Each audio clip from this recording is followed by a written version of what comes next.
Hello, everybody. You have tuned in to the Indiana State Police Roadshow. I'm your host, Sergeant Rich Myers with the Indianapolis Public Information Office, District 52. And this show is brought to you by the Indiana State Police Alliance, Cops for Kids, subsidiary of the Indiana State Police Alliance. We thank them for their continued support. We thank Tom Trial for putting us out here on the video portion of the Indiana State Police Roadshow.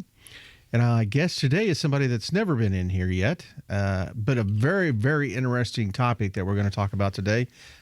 Something that I, after reading some questions that he sent me here, found out very interesting stuff. And that's Sean Matusko. Is that right? That's correct. Yeah. Sean is a forensic scientist with our laboratory division. And Sean is all of 28 years old. Correct. And a forensic scientist. That's amazing. That's great. And 28 years old as of, what was the date? 2 days ago. July 8th. 8th. 20. Yeah. Well, congratulations. Thank you. That's wonderful. And Sean is single. For all you ladies out there looking for a forensic scientist, this is your time. And he was telling us he's kind of got a boring life. He said he ate leftovers and went to bed early. Yeah. On your birthday. Yeah, it wasn't too exciting. but you've been working a lot of overtime, you're saying, so it's understandable. So that's great. But let's talk a little bit about your past, how you got involved with the Indiana State Police Laboratory Division. How did you come about finding out this job, and how did you get interested? Well, I've been interested in forensics for a long time, since I was maybe 12 or 13. Mm-hmm. We had to research careers for school. And where'd you go to high school at? Armada High School in Armada, Michigan. It's a very, very small town, not even a stoplight. How many were in your class? 140 maybe. Okay.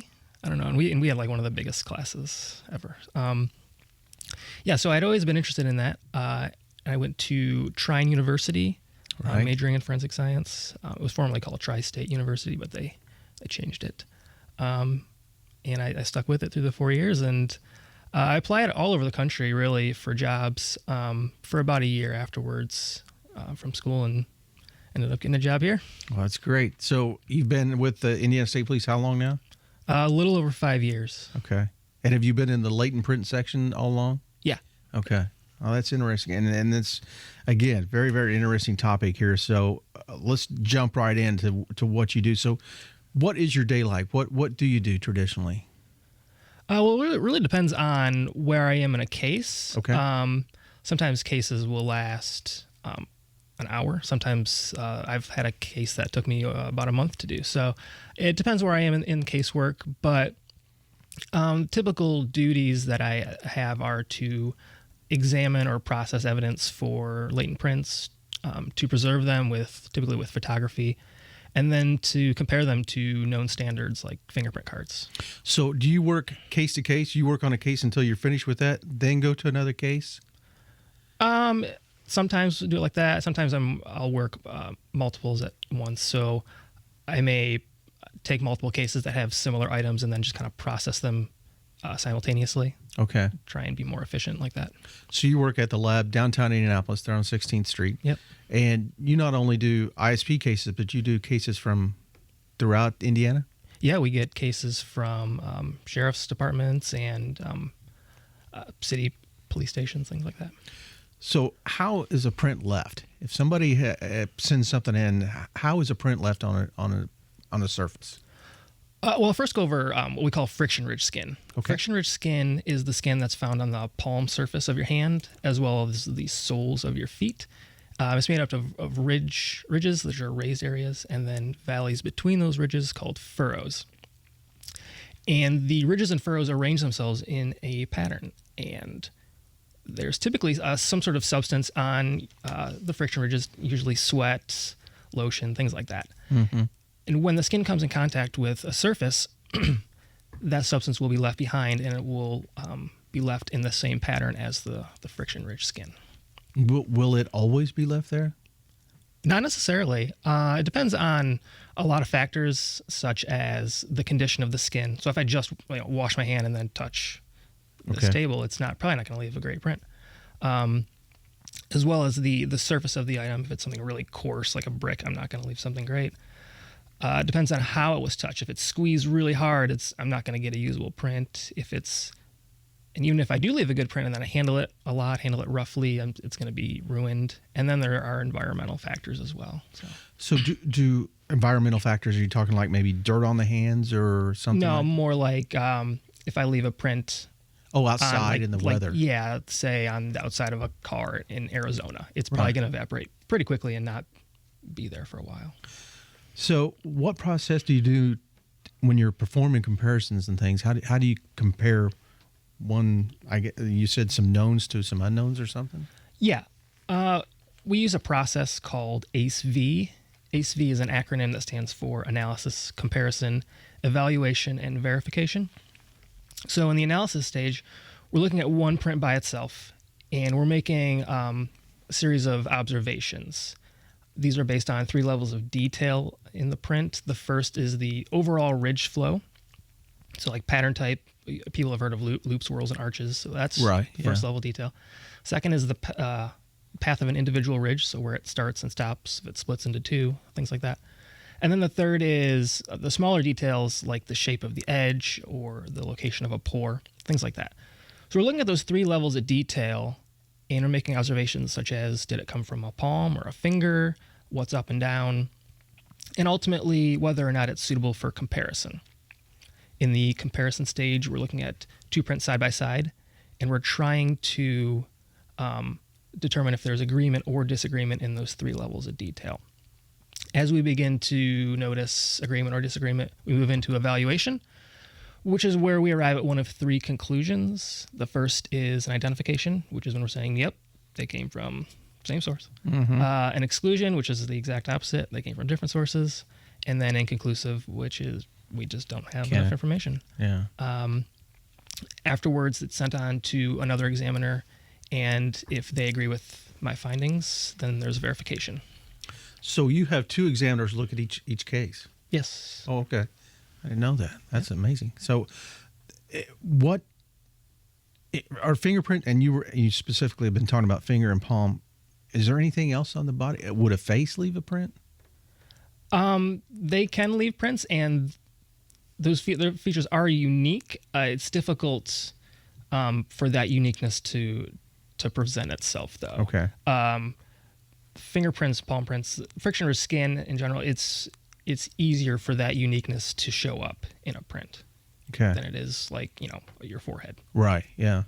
And I've always heard, I guess this is true, no 2 snowflakes alike, no 2 fingerprints alike? No. Right. And we've been researching fingerprints for well over a century. We haven't found 2 people with the same prints. Wow. So. That's amazing. Even identical twins have different prints. Is that right? Yeah. So what principles do you use to make an identification then? There's 2 principles. We basically just talked about one. That's uniqueness. Every print's different, so we're able to use that for identification. The second principle is persistence. The pattern of friction ridge skin is developed during fetal development, and those patterns will remain relatively unchanged until death, unless there's some sort of damage to the deeper layers of skin. So if somebody has part of their finger cut or something, that would what you're talking about. If they have part of their tip of their finger cut off or something like that. Yeah, that'll make a change. Yep. But we like comparing. Scars will then become unique and persistent themselves. So. Yeah, so that would show up even better, wouldn't it? Oh, yeah. Yeah.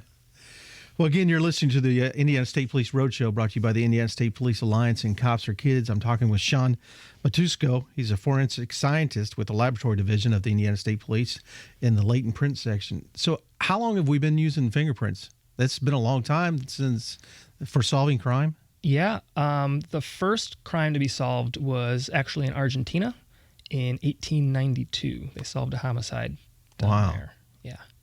So we've been using it for a while.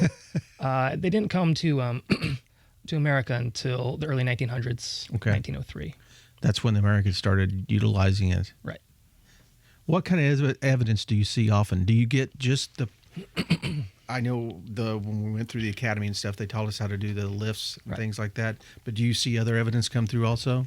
Oh, certainly. Lifts are our most common item. Okay. Other things we get a lot of firearms and firearm-related evidence, like cartridges, magazines. We see those all the time. Plastic bags, we see a lot of plastic bags. Any sort of weapon, safes, bottles, cans, that sort of thing. And I know it's unique that I'm on the bomb squad for the Indiana State Police, but a lot of times we'll submit tape even. Yeah. Yep. Get fingerprints off tape. Yep, we can. We can do that. So do you get large items too? Plate glass? Do you have to do car doors and things like that, or how does that work out? Or do a lot of the technicians take care of that, then you get the lifts off of that? We usually will get lifts from something that's really big like that. But every now and then we'll get something that's pretty large, like a really big tarp, or we've gotten like pieces of car that they've just kind of like cut off of the car. I think we had one analyst get like the floor of a shed, like the whole floor. Wow. But typically it's the smaller items that we get. So do you have, I'm assuming that computer has a lot to do with your database and things anymore. How do you utilize those in your database when you're working with that?